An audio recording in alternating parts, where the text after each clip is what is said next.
ជំរាបសួរសួស្តីបងប្អូនទាំងគ្នាជួបជាមួយ admin SPM ម្ដងទៀតហើយជាមួយនឹងការសម្រាយរឿងបដូរវាសនាជប់ស្នេហ៍ពិតភាគទី15ដែលជាភាគបន្តរបស់យើងហើយមុននឹងឈានចូលទៅដល់ការសម្រាយរឿង admin ក៏សូមសំណូមពរឲ្យបងប្អូនជួយចុច like ចុច subscribe ហើយដាក់សញ្ញាកណ្ដឹងម្នាក់មួយផងដើម្បីទទួលបានវីដេអូថ្មីៗពី admin មុនគេឥឡូវនេះកុំឲ្យខាត់ពេលយូរយើងចូលទៅកាន់ការសម្រាយរឿងតែម្ដងទៅចាប់ផ្ដើមរឿងដំបូងហើយយើងក៏បានឃើញមានគ្រូមន្តអាគមគ្រូហុងស៊ុយអីមិនដឹងទេមកមើលឡើងពេញដំណាក់ព្រះវិត្រានឹងតែម្ដងគ្រាន់តែមើលនេះក៏ដឹងថាជាស្នាដៃរបស់ UR ដែរហើយនៅពេលដែលតួឯកស្រីរបស់យើងក៏បានមកដល់ក៏ពិតជាមានការងឿងឆ្ងល់មែនតើឬក៏បានសួរលោកយាយថាតើគ្រូអីទាំងអស់ហ្នឹងកំពុងតែធ្វើអីហ្នឹងលោកយាយក៏អត់បានឆ្លើយទេតែ UR ក៏បានឆ្លើយចំនួនដែលនាងបាននិយាយថាមួយរយៈនេះគឺមានរឿងអាក្រក់កើតឡើងជាច្រើនមែនតើទៅលើតួឯកស្រីរបស់យើងអញ្ចឹងហើយធ្វើឲ្យនាងនេះក្នុងនាងជាប្អូនហ្នឹងគឺមានអារម្មណ៍អត់សំណុកចិត្តសោះអញ្ចឹងហើយនាងក៏បានហៅគ្រូឲ្យមកមើលប៉ុន្តែគ្រូហ្នឹងក៏បាននិយាយថានៅដំណាក់ពួកគេគឺពោពេញទៅដោយធម៌ពលអវិជ្ជមានច្រើនខ្លាំងមែនតើអញ្ចឹងហើយបានជានាងហៅគ្រូហុងស៊ុយគ្រូអីទាំងអស់នេះឲ្យមកលាងសម្អាតអាធម៌ពលទាំងអស់ហ្នឹងចេញដើម្បីឲ្យរៀងស្ងប់ចិត្តជាងមុនអញ្ចឹងតួស្រីរបស់យើងគ្រាន់តែមើលទឹកមុខគាត់ក៏ដឹងដែរថាគាត់គ្មានជឿពាក្យសម្ដី UR និយាយសម្ដីទៅមួយម៉ាត់បន្ទាប់ពីដើរមើលអស់មកសបកហើយក៏ស្រាប់តែលោកគ្រូនឹងបានដើរមកនិយាយជាមួយលោកយាយថាក្រោយពេលដែលគាត់បានដើរសង្កេតមើលអស់មួយរយៈហ្នឹងមកគឺគាត់បានឃើញថានៅក្នុងដំណាក់ព្រះបត្រានេះគឺមានពន្លឺផ្កាយបណ្ឌិតអក្សរសាស្ត្ររះចាញ់ចាំងខ្លាំងមែនតើលោកយាយគាត់តែលឿនអញ្ចឹងក៏ពិតជាសប្បាយចិត្តខ្លាំងណាស់ព្រោះអីឥឡូវហ្នឹងលូលៀងដែលត្រូវជាចៅទី2របស់គាត់ហ្នឹងគឺរៀបនឹងធ្វើការប្រឡងនៅមួយថ្ងៃនេះផងអញ្ចឹងហើយក៏បានសួរទៅគ្រូនឹងតែម្ដងថាតើអាផ្កាយបណ្ឌិតអក្សរសាស្ត្រអីហ្នឹងគឺអាចជាចៅប្រុសទី2របស់គាត់លូលៀងហ្នឹងមែននៅពេលដែលលោកយាយសួរអញ្ចឹងលោកគ្រូនឹងក៏បានធ្វើបិទភ្នែកចាប់ផ្ដើមទួយទេចាប់ផ្ដើមគិតទៅណាហើយពេលហ្នឹងធ្វើឲ្យរបស់យើងនឹងធ្វើភ្នែកឡើងលេងឡើងហ្មងហើយមិនដឹងថាគេចង់សម្ដែងអីឲ្យនាងមើលទេនេះហើយបន្ទាប់ពីគិតបានបន្តិចមកក៏ស្រាប់តែលោកគ្រូនឹងបាននិយាយថាភរិយារប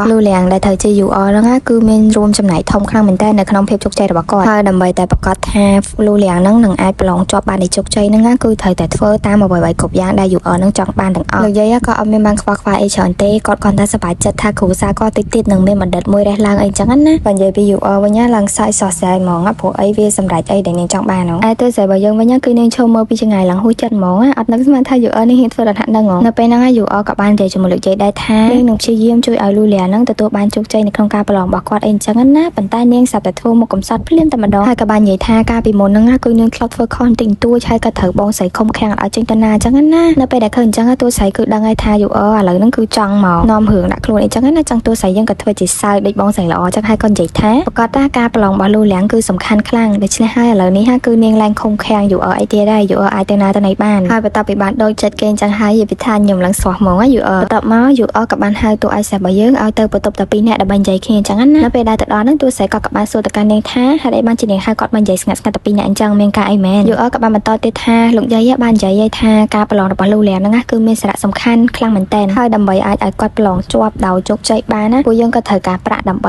មានខ្សែបណ្ណាញមានអីផងដែរតើបងអាចឲ្យខ្ញុំ1000ដំឡឹងបានទេតួស្រីរបស់យើងនេះឡើងភ្ញាក់ផ្អើលហ្មងព្រោះអី1000ដំឡឹងមិនមែនតិចតួចណាច្រើនណាអញ្ចឹងហើយនាងក៏បានតបទៅកាន់ UR វិញថាលុយច្រើនអញ្ចឹងបើសិនជាលូលៀងប្រឡងអត់ជាប់ទេមិនលុយនឹងត្រូវខាត UR ក៏បានប្រកែកឡើងលឿនហ្មងដែលនិយាយថាខាតអីប្តីខ្ញុំគាត់មានសមត្ថភាពចង់ងាប់ឯហ្នឹងសមត្ថភាពគាត់គឺលឿនអ្នកប្រឡងដតីទៀតទាំងអស់គាត់ដឹងតែចំ 100% ហើយនៅពេលដែលគាត់មានមុខងារជាមន្ត្រីអីមួយច្បាស់លាស់ចំនួនប្រាក់ទាំងអស់នេះគឺវាមិនច្រើននោះទេទោះតែគ្រាន់តែលើ UR និយាយអញ្ចឹងហើយនាងក៏បានសែហួសចិត្តតែម្ដងឬក៏បានសួរទៅកាន់ UR នឹងទៀតថាហើយមិនតាមបានប្រឡងផងហេតុអីក៏ជឿជាក់ម៉េចថាគេនឹងប្រឡងជាប់ UR និយាយពីថាឡើងខ្នាញ់ទៅឯស្រីរបស់យើងហ្មងហើយនិយាយចង់និយាយឡើងទៅអត់ទុំចិត្តសោះហ្មងនេះហើយក៏បានស្ដីឲ្យទៅឯស្រីរបស់យើងថាទៅឯស្រីរបស់យើងហ្នឹងប្រហែលជាចំណែននាងហើយដែលនាងមានប្តីប្រកែល្អជាងអញ្ចឹងណាហើយក៏អត់ចង់ឲ្យលូលៀងហ្នឹងល្អជាងទៅឯប្រុសរបស់យើងអញ្ចឹងតើអញ្ចឹងហើយបានជាទៅឯស្រីរបស់យើងអត់ព្រមឲ្យលុយហ្នឹងអត់ព្រមជួយនាងសោះហើយដល់និយាយប៉ុណ្ណឹងហើយទៅឯស្រីរបស់យើងនៅតែអត់ព្រមឆ្លើយអត់ព្រមទុកចិត្តឲ្យលុយអីទៀតណា UR ក៏បាននិយាយចេះតែម្ដងទៅគឺនាងបាននិយាយថាឥឡូវបើអត់ទុកចិត្តនាងទេចាំនាងទៅយកប្លង់ដីអ្នកម៉ែរបស់នាងហ្នឹងយកមកបញ្ចាំខ្ចីលុយពីទូឯស្រីរបស់យើងក៏បានដែរមិនប៉ុណ្ណឹងទុកចិត្តបា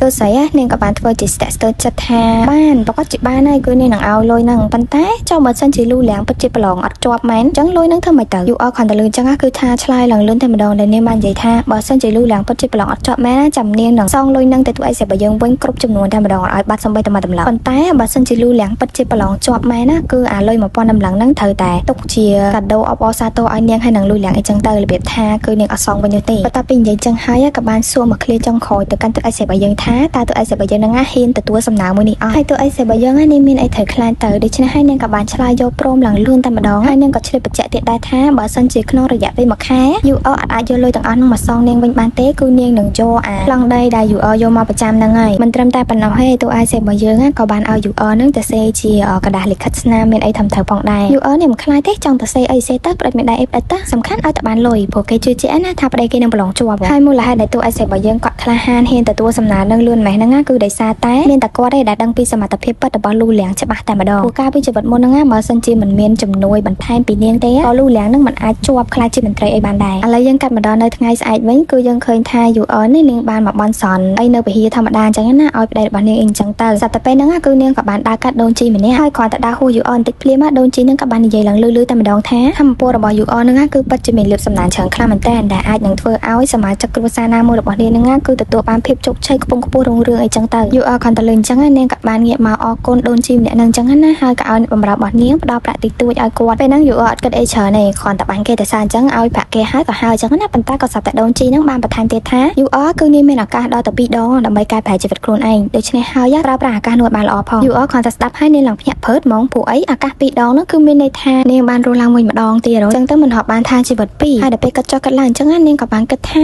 អូតិចដូនជីម្នាក់ហ្នឹងគឺជាអាទិទេពដែលចុះមកពីឋានលើអីទៅពួកអីគាត់តែមើលតែមួយផ្លែសតដឹងថានាងបានរស់ឡើងវិញអញ្ចឹងហើយពេលដែលដូនជីម្នាក់ហ្នឹងរៀបនឹងដើរចេញទៅវិញហ្នឹងយូអនក៏បានខកឬក៏បាននិយាយរឿងដែលលូលៀងចិត្តនឹងត្រូវប្រឡងមួយថ្ងៃនេះទៀតហ្នឹងទៅប្រាប់ដូនជីហ្នឹងដោយសុំដំបូន្មានមួយចំនួនសម្រាប់ឲ្យនាងធៀមទុកអញ្ចឹងដូនជីហ្នឹងក៏ចេះតែនិយាយទៅវិញទៅថាលូលៀងហ្នឹងគឺអាចនឹងឡើងខ្លាចជាមន្ត្រីថ្នាក់ខ្ពស់បានប៉ុន្តែគ្រាន់តែថាឆ្នាំនេះគឺសំណាងរបស់លូលៀងហ្នឹងដូចជាស្អាប់អ៊ូអាប់ដល់ឡៃដូចមិនសូវភ្លឺស្វាងសោះអញ្ចឹងហើយដំណើរដើម្បីឡើងទៅខ្លាចជាមន្ត្រីថ្នាក់ខ្ពស់ហ្នឹងប្រហែលជាមានឧបសគ្គច្រើនតិចយូអនឡើងភ័យហ្មងគ្រាន់តែលឺអញ្ចឹងហើយនាងក៏បានសួរទៅកាន់ដូនជីនោះទៀតថាតើមានដំណោះស្រាយអត់ដូនជីហ្នឹងក៏បានតបទៅវិញថានៅថ្ងៃទី5ខែនេះគឺត្រូវតែប្រារព្ធពិធីអបអរសាទរនៅភាពជោគជ័យរបស់គាត់មួយអញ្ចឹងណារបៀបថាអញ្ជើញភ្ញៀវញាតិមិត្តជិតឆ្ងាយមកទាំងអស់ហើយដើម្បីឲ្យពួកគេហ្នឹងឲ្យពោទៅកាន់លូលៀងហើយធ្វើឲ្យលូលៀងហ្នឹងទទួលបានផ្កាយសំណាងត្រឡប់មកវិញអីចឹងទៅកន្លែងហ្នឹងគឺគេចង់បាននេះអញ្ចឹងពេលហ្នឹងយូអននាងក៏រៀងស្ទាក់ស្ទើរដែរតែសារតថ្ងៃទី5ហ្នឹងគឺគេអត់ទាន់ប្រកាសលទ្ធផលផងហ្នឹងហើយវាមិនដែលណាធ្វើពិធីមុនដឹងលទ្ធផលទេតែដូនជីហ្នឹងក៏បានតបទៅយូអនវិញថាមិនបាច់ព្រួយបារម្ភនោះទេបើសិនជាធ្វើអីដោយតែគាត់និយាយហ្នឹងគឺលូលៀងប្រហែលជាអាចជាប់លេខ1នៅក្នុងការប្រឡងហ្នឹងទៀតយូអនគ្រាន់តែឮថាជាប់លេខ1អញ្ចឹងគឺនាងឡើងខ្វល់រឿងធ្វើពិធីមុនធ្វើអីទេដែលសំខាន់ឲ្យតប្តីនាងជាប់ហើយជាប់លេខ1អញ្ចឹងគឺនាងអរមែនតើរួចនាងក៏បានអរគុណទៅកាន់ដូនជីហ្នឹងអញ្ចឹងណាហើយដូនជីហ្នឹងក៏បានចាក់ចេញពិធីហ្នឹងទៅមើលណែអញញ៉ាំឡើងសោះហ្មងហើយឥឡូវនេះហើយយើងកាត់ម្ដងថ្ងៃប្រឡងវិញម្ដងយើងក៏បានឃើញថាយូអថែមទាំងបានជូនលូលៀងមកប្រឡងទៀ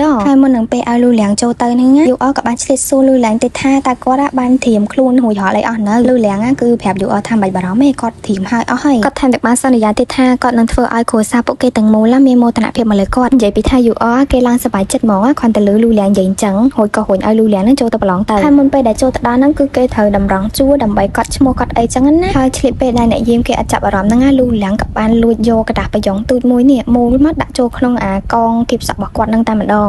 ហើយនេះពិតជារៀបចំខ្លួនរួចរាល់របស់គាត់មែនណាគឺមានតាំងពីប្រយ៉ងឡើងតែម្ដងសង្ស័យបានមកពីការទិញសំណួរមួយថ្ងៃហ្នឹងហ្មងហើយពេលដែលដល់ទ្វារចូលហ្នឹងគឺគេត្រូវឆែកមកតង់ទៀតណាពេលហ្នឹងអ្នកដែលគាត់ឆែកហ្នឹងគាត់ឆែកតនៅក្នុងប្រអប់អាហារក៏ដូចជាសម្លៀកបំពាក់របស់លូលៀងចឹងអត់បានឆែកនៅលើសក់នៅលើក្បាលអីទេលូលៀងពេលហ្នឹងគាត់ភ័យដែរហ្នឹងគាត់ឡើងងើយឡើងរហូតមកខ្លាចគេឆែកលើសក់គាត់តែគេអត់បានឆែកទេចឹងទៅគាត់ក៏បានយកប្រយ៉ងហ្នឹងចូលទៅខាងក្នុងដោយជោគជ័យក៏លេចមកមើលនៅឯដំណាក់ព្រះបត្រានេះវិញគឺថាយូអបានធ្វើពិធីរៀងធំដុំដែរហ្នឹងហើយញាតិមិនចិត្តឆ្ងាយអីមកអស់ហើយនេះទាំងឪពុកម្ដាយរបស់នាងហ្នឹងគាត់ក៏បានមកដែរហើយគ្រាន់តែមកដល់ភ្លាមយូអគឺបានទទួលរយៈគាត់ដោយស្នាមញញឹមតែម្ដងដែលនាងក៏បាននិយាយដែរថាចាំពេលលោកប្តីរបស់នាងមកវិញគឺពួកគេនឹងប្រារព្ធពិធីនឹងឲ្យកាន់តែហឹកហមជាងនឹងទៀតហើយនិយាយពីម្ដាយពួកគេនេះគឺពិតជាមានមោទនភាពមែនតើដែលមានកូនប្រសាដូចជាលូលៀងអីចឹងណានេះអត់ដឹងការប៉ទេនៅមោទនភាពឡើយហើយចាថាតួអីសេបើយើងគាត់ឈរនៅឡើងក្បែរហ្នឹងប៉ុន្តែម្នាក់មានខ្វល់ពីគាត់សោះហ្មងចិត្តទុកគាត់ដូចជាខ្យល់អញ្ចឹងគេខ្វល់តកូនស្រីសំណប់ចិត្តគេនេះហើយឥឡូវនេះបានកូនប្រសាអញ្ចឹងផងនិយាយពីថាឡើងក៏យ៉យហ្មងចឹងហើយតើតួអីសេបើយើងទៅនិយាយមួយគាត់មុនបានគាត់ព្រមនិយាយហៅវិញដែលតួស្រីហ្នឹងគឺនាងទៅរាក់តាក់ពុកគាត់ជាធម្មតាអញ្ចឹងទៅប៉ុន្តែម្ដាយចុងហ្នឹងគ្រាន់តែឃើញមុខតួអីសេបើយើងភ្លាមក៏បានសួរតែម្ដងថាមិនបានជាព្រះបត្រាអត់នៅជាមួយតួអីសេបើយើងទៀតដែរតួស្រីនេះក៏បានឆ្លើយទៅភ្លាមតែម្ដងដែលនាងបាននិយាយថាតួអីប្រុសរបស់យើងហ្នឹងគឺគាត់រវល់កិច្ចការងារច្រើនខ្លាំងមែនតើចឹងហើយក៏អត់បានមកទេសូម្បីតែនាងជាភរិយានេះក៏ថ្ងៃនេះនាងអត់បានជួបមុខគាត់ដែរឪពុកគេហ្នឹងគ្រាន់តែលឺអញ្ចឹងភ្លាមក៏ចាប់ផ្ដើមស្ដីឲ្យកូនស្រីទៀតដែរក្នុងនាមគេគ្រាន់តែជាព្រានារី Playboy ជួយចិត្តតានៅបងស្រីចឹងសោះតើអាចមានការងារអីដែលរវល់ដល់ថ្នាក់ហ្នឹងទៅកាលមុនណាពេលដែលកូនកំមុំគេត្រូវទៅលេងផ្ទះឪពុកម្ដាយបង្កើតវិញហ្នឹង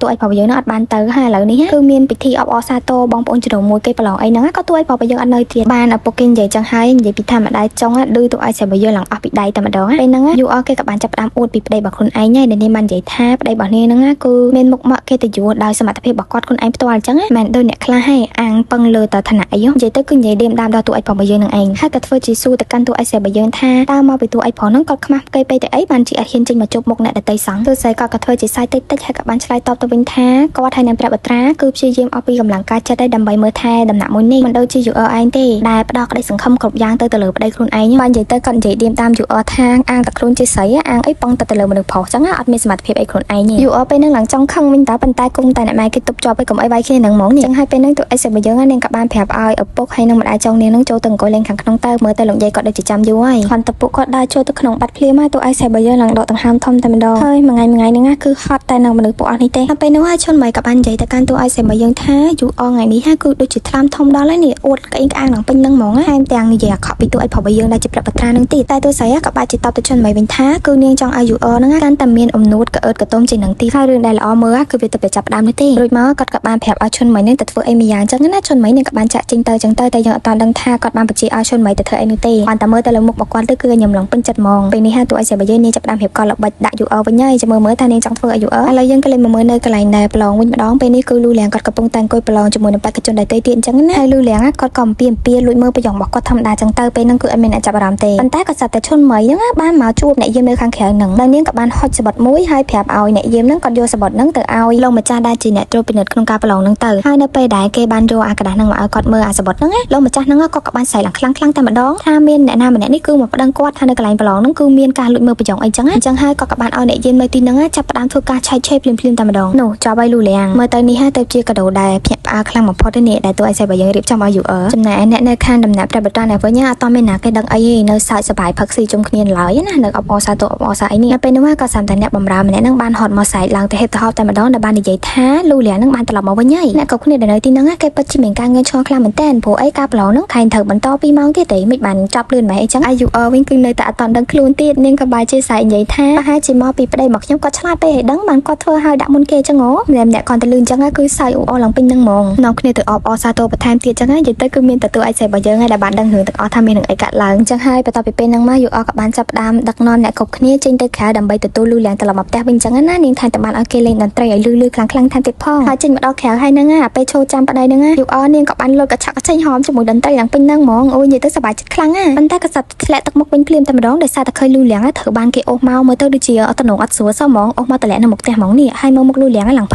័យចំណែកលូលៀងផ្ទាល់នេះគាត់ក៏ឆ្ងល់ដែរហើយគាត់មិនតាន់ប្រឡងឲ្យផងមិនបានគេនាំគ្នាអបអរសាទរមានពិធីអីឡើងធំដុំនេះហើយយូពេលហ្នឹងគាត់មិនតាន់ទាំងហៅពាក្យនិយាយទៅផងក៏សាប់បន្ទូអីសេបយើងដើរចេញមកពីវងមនុស្សហ្នឹងបាននិយាយថាប្រពន្ធរបស់ឯងដែលជាយូហ្នឹងបានរៀបចំកម្មវិធីទាំងអស់នេះឡើងដើម្បីអបអរសាទរភាពជោគជ័យរបស់ឯងហ្នឹងហើយលូលៀងក៏ពិតជាខឹងយូមែនតើរួយធ្វើអីអាចកិតទេដែរនេះហើយទូស្រីពេលហ្នឹងក៏ឆ្លៀតយកសាំងមកចាក់លើភ្លើងបន្ថែមទៀតឲ្យនាងបានធ្វើជាទៅសួរលូលៀងថាយ៉ាមិនបានជាឯងត្រូវបានគេបញ្ជូនមកវិញអញ្ចឹងនេះកុំប្រាប់ថាឯងឈឺខ្លាំងពេកអត់អាចប្រឡងទៀតបានមែនហើយលូលៀងមិនតាន់ទាំងបាននិយាយអីផងហ្នឹងក៏សាប់អ្នកដែលនាំគាត់មកហ្នឹងគឺបានប្រកាសឡើងលឺតែម្ដងដែលគេបានប្រកាសថាតែកជនប្រឡងម្នាក់នេះដែលមានឈ្មោះថាលូលៀងហ្នឹងគឺបានលួចមើលពីយ៉ងនៅក្នុងពេលប្រឡងវាប្រៀបដូចជាការមិនអោយតម្លៃទៅលើការប្រឡងហ្នឹងចឹងដូច្នេះហើយគេគឺត្រូវបានហាមឃាត់មិនអោយប្រឡងនៅថ្ងៃអនាគតទៀតនោះទេយូគឺនាងអត់ជឿនោះទេដែលនាងក៏បានសួរបញ្ជាក់ទៅកាន់អ្នកដែលនាំលូលៀងហ្នឹងមកទៀតថាតើអាចជាការយកច្រឡំអីទេអីប្តីរបស់ខ្ញុំគាត់ហ៊ានប្រកាសណាគាត់មិនទាំងអាចធ្វើរឿងទាំងអស់ហ្នឹងបានទៅទោះស្អីបើយើងនាងឃើញអញ្ចឹងនាងក៏ចេះទៅចូលស្ទឹងតាមបទអីចឹងណាហើយអ្នកដទៃទៀតក៏ស្រែកសួរចឹងដែរទៅថាតិចមានការយកច្រឡំមានកំហុសអីដឹងវាមិនដែរណាលូលៀងធ្វើអញ្ចឹងតែនេះគឺថាគេក៏បានយកអាក្តារប្រយោគនេះឡើងវែងឡាយតែម្ដងណាគ្នាក្តារប្រយោគរបស់លូលៀងហ្នឹងយកមកឲ្យអ្នកគ្នាមើលហ្មងថាក្តារនេះហើយគឺគេបានរកឃើញនៅលើខ្លួនរបស់លូលៀងគេមានផតាមានអីធំត្រូវទៀតនេះហើយគេក៏បាននិយាយទៀតថាគ្រាន់តែបែនអត់ឲ្យលូលៀងប្រឡងម្ដងទៀតហ្នឹងគឺចាត់ទុកថាលើកលែងទោសឲ្យលូលៀងពេកហើយបន្ទាប់ពីនិយាយអញ្ចឹងអស់ហើយពួកគេក៏បានត្រឡប់ទៅវិញទៅណាហើយមើលមុខលូលៀងនិយាយពីថាអូយភ័យផងខ្មាស់គេផងខ្មាស់មិនស្ទើរនេះព្រោះអីគេមកចូលរួមឡើងច្រើនលោកយាយក៏បានសែកស្ទេឲ្យថាម្ដងថាលូលៀងពិតជាធ្វើឲ្យបាក់មុខមាត់ដំណាក់របស់គាត់ខ្លាំងណាស់អាយុវិញក៏បានសែកសួរទៅកាន់លូលៀងមកទំហឹងតែម្ដងខែងថារៀបចំអីហើយអស់ហើយហើយនៅពេលហ្នឹងភ្ញៀវដែលគេបានមកចូលរួមហ្នឹងគេនាំគ្នានិយាយដើមលូលៀងឡើងផ្អើតែម្ដងថាធ្វើឲ្យបាក់មុខមាត់ខ្សែរាជវង្សអីចឹងណាទៅមិននិយាយដើមនេះនិយាយចុងហ្មងព្រោះនិយាយនៅមុខហ្មងអត់មាននិយាយក្រោយខ្នងទេចឹងហើយលោកយាយក៏បានឲ្យអ្នកបម្រើហ្នឹងចាប់ដើមយកឧបករណ៍មកដាក់ទោសលូលៀងតែម្ដងទៅលូលៀងក៏ខំប្រឹងប្រកែកថាវាគ្រាន់តែជាការអត់បានគិតមកពេលរបស់គាត់តែប៉ុណ្ណោះតែលោកយាយក៏លែងស្ដាប់ទៀតហើយបាននិយាយពីឪពុកក៏ដូចជាម៉ែចុងរបស់ទូឯកសេរបស់យើងវិញគឺម្នាក់អោនមុខចោះឲ្យហ៊ានងើយមើលមុខអ្នកចិត្តខាងទេព្រោះខ្មាស់គេខ្លាំងណាស់ហើយគឺលោកយាយហ្នឹងគាត់បានដាក់តោឲ្យលូលៀងហ្នឹងទៅអង្គុយលុតជង្គង់នៅដំណាក់ដូនតារហូតចឹងណាអត់ឲ្យចេញមកវិញទេតើតែគាត់ឲ្យចេញមិនចេញហើយនិយាយពីឪពុកទៅឯកសេរបស់យើងវិញគឺហត់ចេញឡើងលឿនហ្មងព្រោះខ្មាស់គេខ្លាំងណាស់ទៅមុនគេហើយពេលហត់ចេញទៅហ្នឹងក៏ឆ្លៀតសែកស្ដីឲ្យយូទៀតថាឯនេះពិតជាធ្វើឲ្យគ្រួសារជាងអាម៉ាស់មុខខ្លាំងណាស់នៅបើកម្មវិធីអីឡើងធ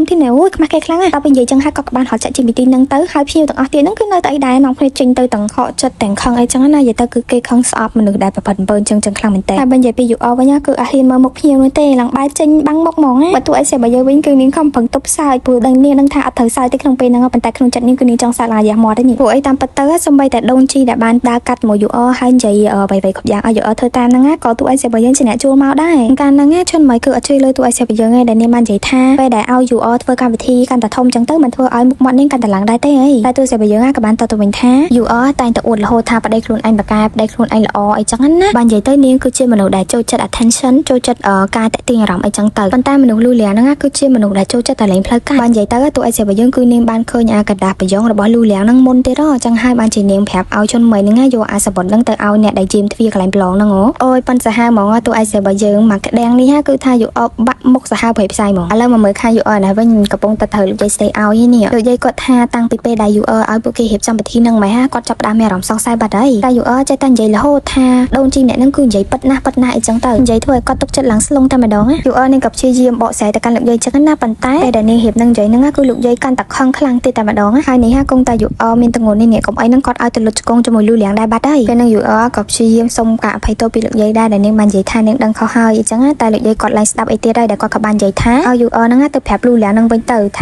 ាលោកយាយហ្នឹងគឺគាត់បានឲ្យលូលៀងហ្នឹងទៅនៅដំណាក់ដែលគេនិយាយថាចាស់ជរាបោះបង់ចោលអញ្ចឹងណាបើសិនជាគ្មានការអនុញ្ញាតពីគាត់ទេគឺលូលៀងហ្នឹងមិនអាចមកវិញដាច់ខាតយូគឺនាងបានតយកព្រមទាំងទឹកភ្នែកហ្នឹងទៅអត់ដឹងនិយាយអីទៀតទេព្រោះលោកយាយគាត់ឡើងស្ដាប់អីទៀតហើយស្រាប់តែរំលងបានតែមួយថ្ងៃក្រោយមកហ្នឹងក៏ស្រាប់តែមានអ្នកដែលគេប្រកាសលទ្ធផលហ្នឹងដើរគោះអាស្គរនេះដើរស្រែកឡើងប៉អោភូហ្មងដែលគាត់បានស្រែកថាជាប់ហើយអ្នកប្រុសតកូលូគឺថាប្រឡងជាប់បានលេខ1តែម្ដងនៅពេលហ្នឹងលោកយាយគាត់ចេញមកគាត់ឡើងសប្បាយចិត្តហ្មងអាយូវិញគឺគេគិតថាលូលៀងហ្នឹងគឺប្រឡងជាប់ហើយប្រហែលជារឿងក្តីដែលថាលូលៀងលួចមើលប្រចុងអីហ្នឹងប្រហែលជាគេយកច្រឡំមែនទេមើលទៅអញ្ចឹងទៅនេះក៏បានសួរទៅកាន់អ្នកប្រកាសលទ្ធផលនឹងបន្ថែមទៀតថាតើលទ្ធផលរបស់អ្នកប្រុសទី2ដែលជាលូលៀងហ្នឹងគឺត្រូវបានប្រកាសហើយមែនតែពូហ្នឹងក៏បែរជាឆ្លើយតទៅវិញថាគឺជាតួឯងប្រុសរបស់យើងទេដែលជាអ្នកជាប់ហើយក៏ថែមទាំងជាប់បានលេខ1ទៀតលោកយាយក៏មានការភ្ញាក់ផ្អើលខ្លាំងមែនតើអាយូវិញគឺនាងសឹងតែមិនជឿចិត្តតែម្ដងថាចំវាមិនដែរណាលូចិនស៊ីជាប់មិនគួរឲ្យជឿសោះនេះមិនក៏អាចជាគេទៅចឹងហើយនេះក៏បានស្រែកស្ដីឲ្យពូណែអ្នកគាត់ប្រកាសលទ្ធផលនឹងវិញថាគឺមិនអាចទៅរួចនោះទេប៉ុន្តែក៏សាប់តែសលេងទូឯងប្រុសរបស់យើងបានបន្លឺឡើងនៅក្បែរនោះដែលគាត់បានស្រែកទៅវិញថាហេតុអីបានជាមិនអាចទៅរួចខ្ញុំបានលួចទៅប្រឡងស្ងាត់តែឯងឃើញអត់នៅថ្ងៃកម្មវិធីហ្នឹងក៏ញាប់បានមកចូលរួមដែរហើយនិយាយទៅពេលហ្នឹងក៏ដើរមកជាមួយទូឯងស្រីរបស់យើងដែរសូម្បីទូឯងស្រីរបស់យើងក៏អត់ដឹងថាទូឯងប្រុសរបស់យើងលួចទៅប្រឡងអាហ្នឹងដែរគឺស្រីលៀងឡើងតែសើទូប្រុសតែម្ដងថាគាត់ពិតជាលក្ខសមត្ថភាពគាត់បានល្អមែនហើយប្តីប្រពន្ធគេហ្នឹងក៏បាននិយាយជិតគ្នាហ្នឹងចឹងណាអូយសើចសប្បាយចិត្តមែនតើលោកយាយគាត់ក៏ថាទាំងបានសួរបញ្ជាក់ទៅកាន់ទូឯងប្រុសរបស់យើងទៀត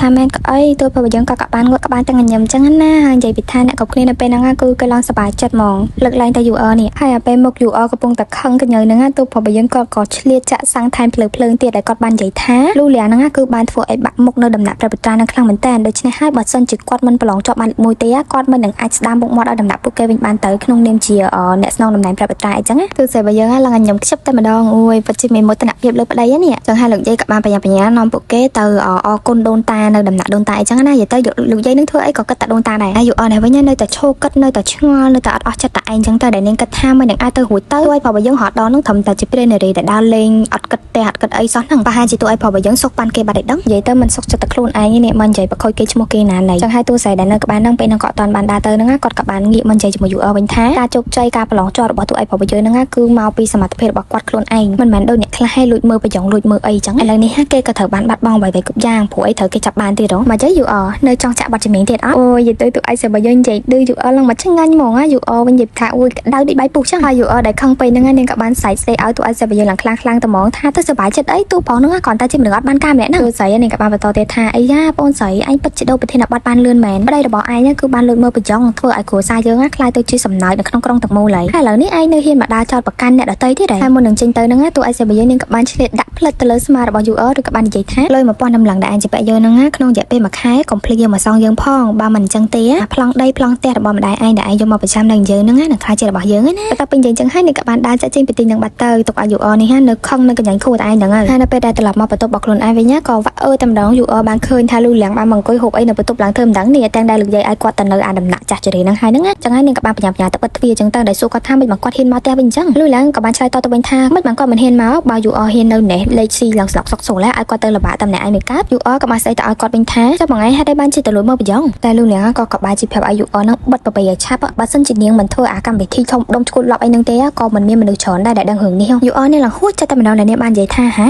មិនបានធ្វើមកបន្ទោខ្ញុំវិញខ្ញុំមកខំប្រោអស់ពីសមត្ថភាពរបស់ខ្ញុំមិនដើម្បីទៅជួយឲ្យមួយថ្ងៃបានជោគជ័យហ្នឹងខំទៅខ្ចីលុយចាងជរៀងឡើងចង់អស់ដីអស់អីរបស់ម្ដាយនេះឲ្យលូលៀងហ្នឹងក៏បានស្រែកទៅស្ដីឲ្យយូវិញថាមិនរឿងទាំងអស់ហ្នឹងគឺដោយសារតែនាងខ្លួនឯងហ្នឹងហើយនាងហ្នឹងឯងគឺជាអ្នកនិយាយថាគាត់នឹងជាប់រហូតហ្នឹងធ្វើដូចជំនិឈួតចឹងឲ្យឆ្លាស់សមមុខទៅយូនេះឡើងអស់ពេលនិយាយនឹងនិយាយថាមកជាមួយតិចទេចឹងហើយនាងក៏បានតែនិយាយថា ខ្ញុំមកពិតជាសោកស្ដាយខ្លាំងណាស់ដែលគិតថាមនុស្សដូចជាលោកឯងមានសមត្ថភាពពិតប្រាកដមិននឹកស្មានថាសូម្បីតែលូជុនស៊ីងក៏ឯងមិនអាចយកឈ្នះបានផងលូលៀងគ្រាន់តែលូអញ្ចឹងគឺចាប់ដើមក្តៅឆេវតែម្ដងនិយាយទៅឲ្យតែលឺគេប្រៀបធៀបគាត់ជាមួយតួប្រុសហ្នឹងគឺគាត់នៅមិនស្ងៀមទេតែគាត់ក៏បានដើរយឺតៗមកសួរនាងថាមិននោះនិយាយថាម៉េចយូអនាងអត់ខ្លាចទេអញ្ចឹងទេនាងក៏ធ្វើជានិយាយវិញថាលូជុនស៊ីងណោគេប្រឡងជាប់លេខ1ដែលមិនចាំបាច់ប្រឹងអីទាំងអស់មែនដូចអ្នកខ្លះណាលួចមើលប្រចង់ធ្វើឲ្យខូចអនាគតខ្លួនឯងលូលៀងគាត់ពិតជាត្រង់មិនបានហ្នឹងក៏បានទះយូអមកកំភ្លៀងលឺសូតែផាច់តែម្ដងឬក៏ប្រាប់ឲ្យនាងឆាប់បិទមាត់ភ្លាមយូអក៏បានសួរទៅទាំងឆ្ងល់ថាចុំនេះលោកឯងហ៊ានវាយខ្ញុំផងហើយយូអដឹងស្រាប់ហើយនាងមិនមែនមនុស្ស slow សង្ងំឲ្យគេវាយណាចឹងហើយនាងក៏បានហក់ទៅបតែបន្ទប់ជាមួយនឹងលូលៀងវិញប៉ុន្តែនៅពេលហ្នឹងលូលៀងគាត់និយាយថាធុញពេកមិនដឹងធ្វើម៉េចគាត់ក៏បានចូលដៃរុញនាងទៅដួលតែម្ដងហើយពេលហ្នឹងមើលទៅនាងដូចជាមានការឈឺចាប់ខ្លាំងមែនតើ